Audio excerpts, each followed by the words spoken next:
And at 10, Vanessa. We know that in the FNAF novels there's a character who ends up being revealed to be a robot, that person being the main character, Charlie, Henry's daughter, the one who gets killed by Aft and then goes on to possess the puppet. But this begs the question, since it's now established that characters can be robots without even knowing it, is there someone in the game series who could have this be the case? And some people now are thinking that it's the case with Ballora and Vanessa from Security Breach. While yes, they're both female characters, when you think about it, the two have more in common than you think. Firstly, if Vanessa is a robot, it would explain how William started controlling her through the virus, since sentient code shouldn't really be able to affect organic matter like the brain. Also in the books, Charlie's robot is also revealed to be Baby, who can shift between her forms using the pins that we see in the trailers, you know, like the pins that and the blueprints and yeah, so the technology is there, especially when both Baby and Ballora come from the same group of animatronics. And at 9, Mother Figure. Some also believe that whether she is Vanessa or not, that she was intended to be a form of mother figure for Afton's kids once their mother left or died or whatever happened to her. Maybe she never even existed. This is based off the mini arenas that Ballora basically is a mother towards, and the fact that there would be one for each Afton kid and then another spare. Now this could be William just having mommy issues, or it could be a secret fourth Afton kid like I've proposed in the past. And if that is the case, perhaps Vanessa was intended to be that kid, hence why she'd be a robot. Or Vanessa was just the human version of Ballora so the kids wouldn't freak out about having a literal robot that looked like a robot as a mom. But then again, it could just be Afton wanting to be treated like a kid and have someone to hold him and make the pain go away. That's definitely not the healthiest option, but it's something Sigmund Freud would be proud of. Also guys, if you're enjoying the video and you want to see more, be sure you hit that like button and subscribe because we put out daily FNAF content whether I want to or not. So do it. And at 8, Surrogate Family. The mother figure idea could have been extended to the rest of the Funtime animatronics or those that would have been at Circus Babies. Because while yes, the animatronics were made to grab kids and their restaurants was in essence a murder den built after his old one closed, Afton did at least make Circus Baby for his daughter, or at least in her image or based on what she likes. Since after all, his kids was his prime demographic. It's a whole other can of worms too, let's not get into that. His family was basically his focus group, and maybe that's why Ballora is so slim thick. He was talking to Mike a little too much. However, this could have been the downfall of the business, since if he did actually base some of the animatronics off his kids, that could have been their downfall. Especially because Funtime Freddy, Foxy, and Baby each represent one of his kids, with Freddy being Crying Child thanks to his unfortunate incident at the sister location, Foxy being Mike because, you know, Foxy bro, and Baby being Elizabeth for other obvious reasons. It could have also been William's ultimate undoing if you think about it too, because like Mike, because Mike is the one who stopped him.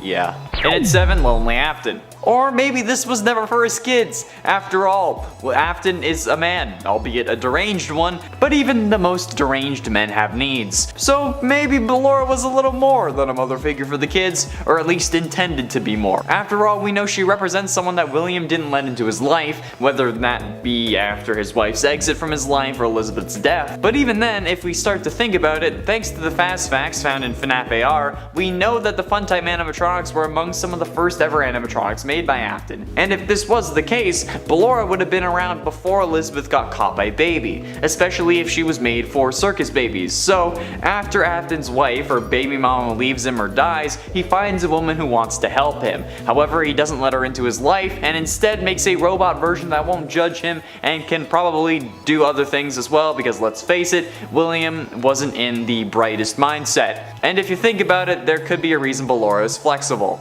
Obviously, to help out with work around the house. Where's your mind at? It's gotta get down low to get up in the attic.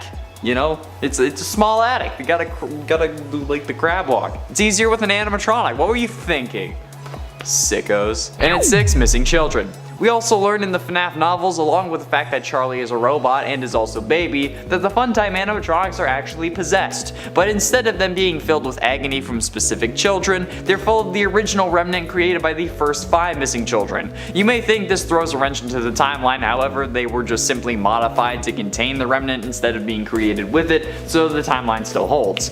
But does this mean that the Ballora from the games is also possessed with the agony from the 5 missing kids? Candy Cadet in FNAF 6 6 does talk about 5 things becoming 1, and that only really makes sense with the 5 missing children becoming Remnant to be injected into the fun times.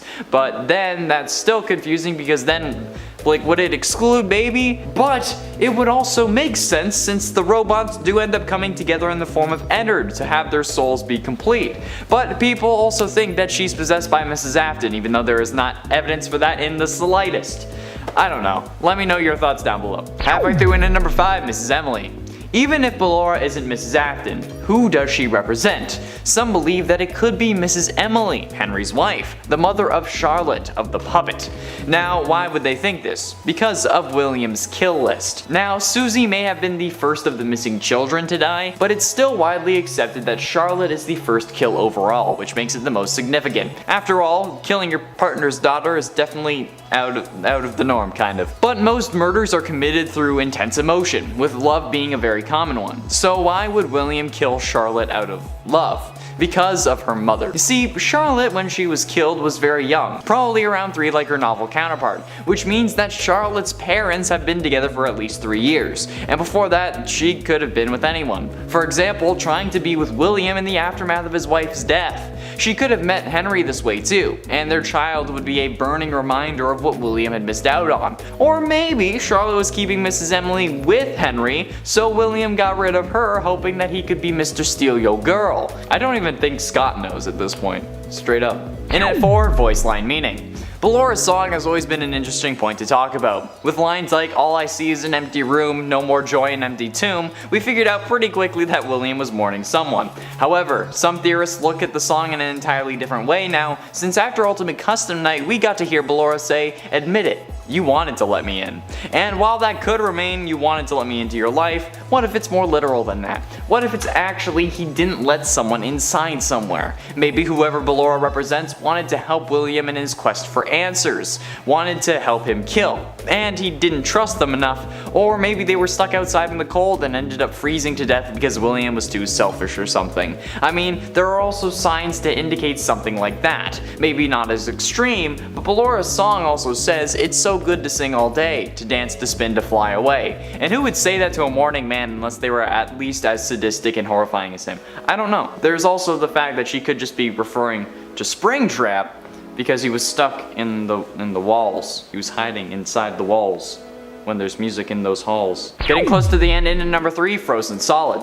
Speaking of being frozen solid, could FNAF AR be giving us hints as to how Mrs. Afton or William's baby mama bit the dust, kicked the bucket, played her last song, ended the show, pushed up daisies, slept with the fishes, pegged it, the big adios, the forever nap?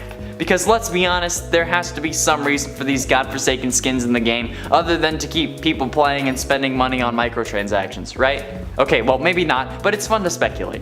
Ballora currently has 2 skins in FNAF AR, Arctic Ballora and Clockwork Ballora, obviously not including her original form, and both of these could be related to potential deaths. Clockwork is slightly more complicated, but most likely would represent dying of age, since, you know, a clock tells time. However, from what we know, William at that point wasn't really that old, so his wife or partner probably wouldn't have been that old either. So what about Arctic Ballora? Well, this could mean many things, but most likely freezing. Perhaps she fell into a lake that she thought had enough ice on top of it and froze, or maybe she just got stuck in the cold. Maybe she was an adventurous person and tried climbing Mount Everest or something, or got stuck while skiing and froze. We don't know. And while it may be a little far-fetched, it's still fun to think about, since there is no evidence for what happened to William's baby mama, or even if they were married. We don't know. Penultimately, into number 2, the first. As I mentioned earlier, thanks to the fast facts found in FNAF AR's files, we know that the Funtime animatronics are among some of the first robots built by Afton, which means that they were built around the Springlock era. While this doesn't do much for the timeline because, I mean, we had already placed it around there, the question remains, who was the first out of the Funtime animatronics? And actually, some think that it's Ballora. Some think that thanks to William losing someone he loved, that he made Ballora as a replacement, but then had to create the other Funtimes due to questions from his kids or something similar like his neighbors, because let's be honest, I know what you were thinking during number 7, alright? And that is definitely what his neighbors would have thought as well, especially his friends. So if he builds other robots in this set, it instantly makes it work and not a personal project, I guess I should say. And with Ballora being the first of them, it makes sense that she wouldn't have any of the other abilities, like a claw or a containment chamber to seal away items, since, you know, he wouldn't have thought of that at the time. He only wanted to seal one thing away. His grief. Get your mind out of the gutter. Finally, and at number 1, Clara Afton. And here we go again with the good old-fashioned Clara Afton. That sounds kind of like a Wild West thing, but if it was a Wild West thing, it would be Clara Clayton. Haha. Yeah, it's for you Back to the Future fans. Quite a few people believe that Ballora is actually possessed by Mrs. Afton, even though there is no signs that indicate such, but the community doesn't really care about that. They also seem to think that this mysterious woman is also named Clara, and that's due to the wonderful world of fake TV in a fake world. The character of Clara popping up in Sister Location is certainly not something to ignore, even if it is on a fake soap opera called The Immortal and the Restless. However, the name is not confirmed. Perhaps if we knew the actor who played Clara in that show, that could make more sense, but just because a woman is talking to a guy wearing purple doesn't mean that she's Mrs. Afton, okay? If I wear purple and I talk to Amanda, does that mean that Mrs. Afton is now Amanda Afton? No, because my name is Connor, not William. However, the character a lot of people seem to be comparing to William, justifiably may I say, is named Vlad in the show. So why would a character who represents William be called Vlad, but the character meant to represent his wife uses her actual name? It makes no sense, okay? Until it's confirmed, I'm not calling her Clara Afton, so stop telling me to in the comments. Stop saying that's her name, okay? It's not confirmed. Knock it off, alright? Good. Number 10, Late Edition. Ballora is thought of by some to be a late addition to the game's Sister Location, a character who was never really intended to appear and was possibly rushed at the last second in order to be finished in time for the game's release. This is scary in the sense that if this theory is true, we almost got a game without any Ballora, which would be awful considering how important some consider her to be relative to lore and how popular she is among fans for multiple reasons. Why do people think that Ballora was a late addition to the game? Well, because she has no making of available in the extras. This is odd and stands out to people as, other than Ennard, Ballora is really the only other main animatronic to not have one included.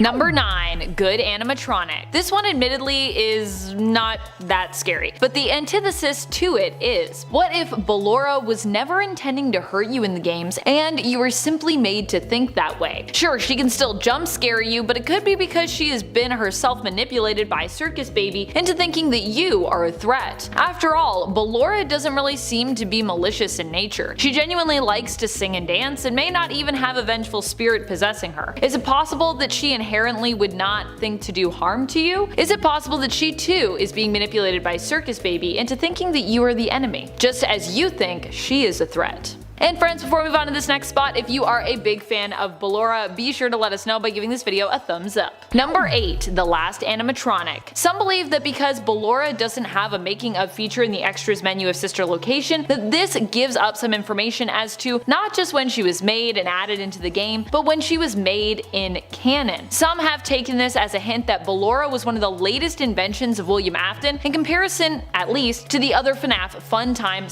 / Sister Location animatronics. Some believe that Ballora was the last animatronic in this grouping to have been made, which, if you believe that she has any connection to Mrs. Afton, might actually make some sense, assuming that you feel that Mrs. Afton disappeared following the death of Elizabeth for one reason or another. Number 7, Mrs. Afton's soul. So one of the prominent theories when it comes to Ballora is that she is the wife of Mrs. Afton, in spirit form at least. Some believe that Mrs. Afton died. A lot of people actually believe that this happened as the result of a car crash due to a popular FNAF music video that circulated and somehow became considered canon by fans, despite the fact that this has yet to be confirmed in-game or in any of the books. Regardless, many fans have theorized that following her death, Mrs. Afton's soul lingered on this earthly plane within Ballora, and that Ballora is, in essence, possessed by Mrs. Afton. The song Ballora sings in Sister Location has often been used as evidence to support these claims, although there are a few different explanations for those lyrics. Number 6, Not Big on Pretend. Circus Baby at one point in the game remarks how how Ballora never learned how to pretend. Some believe this is an indicator towards Ballora's personality, and have even implied that Ballora does not like to play pretend because she is too mature and more grown up than Circus Baby in terms of her personality. Others have theorized that Ballora is simply not a fan of playing pretend, and for this reason did not like Circus Baby's plan, sensing early on that it might be flawed. It also makes sense that Circus Baby would be inclined to pretend though, considering that she seems to have kinda two sides to her, and also the fact that it's heavily implied that she can shapeshift to a certain degree, disguising her appearance. Depending of course on which continuity we're looking at, as to how much she can shapeshift. Number 5. Replacement Mrs. Afton. Another theory suggests that Ballora was simply made to fill in for Mrs. Afton, filling the void in William Afton's life after his wife left him. This also seems to be supported by the lyrics to Ballora's song, which seem to be quite sad and lonely in nature overall. Ballora mostly talks about being alone, implying that someone refuses to acknowledge her presence, which makes her lonely. However, the final lyrics in the song suggest that Ballora finds joy in her performance. She sings, "It's so good to sing all day, to dance, to spin, to fly away." This could even imply if Ballora was meant to be a stand-in for Mrs. Afton, programmed to be similar to her, that Mrs. Afton found joy elsewhere in her life. And so, with William making her sad, she chose to, as the lyrics say, fly away. Perhaps Mrs. Afton left William, which is why he created Ballora. He was sad about her leaving, and so Ballora is meant to be some kind of creepy replacement? Number 4. Loss. As I said, the meaning behind the lyrics to Ballora's song have been a topic of heated debate amongst fans, and the idea that these lyrics refer to Mrs. Afton speaking out with her own voice from within Ballora, or simply repeating Mrs. Afton's own thoughts as a sort of animatronic version of her, are not the only theories to explain them. Some have also speculated that the lyrics could refer to the loss of a child, and whether or not Ballora is Mrs. Afton could be a reference to Mrs. Afton's and perhaps even Mr. Afton's grief. All I see is an empty room, no more joy, an empty tomb could specifically be a lyric referring to the death of either Elizabeth or that of Crying Child, or perhaps both. Number 3. An empty room, an empty tomb. What if Ballora was intended to be an animatronic to hold Mrs. Afton's soul, but instead was unable to fill that role before Mrs. Afton left or died prematurely? We still don't really know why William Afton creates animatronics and seemingly is obsessed with the mad science of bonding souls to them. Most believe that this obsession comes from a place of William wanting to discover the secrets of immortality. If he loved his wife, if he even had a wife to begin with, or a true love, is it possible that Ballora was made for her? This comes from the theory that Circus Baby may have been made for Elizabeth in a similar way, but where he succeeded with Elizabeth, perhaps he failed with Ballora, so she is an empty vessel. Perhaps the lyrics in her song refer to her own self. An empty room, no more joy, an empty tomb. What if Ballora is the empty room? What if the tomb is empty because the body ended up elsewhere due to some kind of failed bonding process? Number 2. Mrs. Afton's agony. On the other hand, maybe Ballora isn't so empty. After all, my previous point was just based on one of many different interpretations of Ballora's song lyrics. Something else you may have noticed about Ballora is just how aware of her surroundings she seems. True, she can't see because her eyes are closed, but she can hear and seemingly feel things. Maybe not physical things. I'm not saying that she has the sense of touch, but she can feel emotions. Circus Baby refers to her as being afraid in the game, and also comments, as I said before, that Ballora never learned how to pretend. Probably either because she didn't want to, or because she found it too difficult. Either way, pretty much everything here makes her sound fairly human. In the Fazbear Frights books, we learn that agony is powerful. So powerful, in fact, that you don't even need a soul to give animatronic sentience if you have enough of it. Enough agony. Perhaps it was Mrs. Afton's grief and agony over the loss of her marriage or her children that then possessed Ballora. If that is true, Ballora could exist and have sentience, while Mrs. Afton could still be alive and out there still somewhere. Number 1. Purple Gal. Perhaps Ballora isn't Mrs. Afton, but even if she isn't, she could still be a companion for William. After all, something that many people have noticed is, well, how purple she is. She has purple eyes, purple hair, and a complete purple design, head to toe purple. Do you know who else is known for the color purple in the franchise? Like a lot of purple? Yep, William Afton himself, Purple Guy as we sometimes call him. So what if Ballora wasn't actually Mrs. Afton in the sense of representing his wife or being his wife incarnate, but instead was simply a creation of William's to act as his own companion? Colors are generally used in cinema and in storytelling to help connect concepts, characters, and denote themes. In this case, the connection could simply mean that these two are connected as creator and animatronic, or companions in some other way. We all know how much colors tend to be pointed out and utilized in both the FNAF books and in the games, and if any of William's children are actually animatronics in disguise, like we've been theorizing on the channel, it's possible that Ballora is still in a way their mother. She was just never human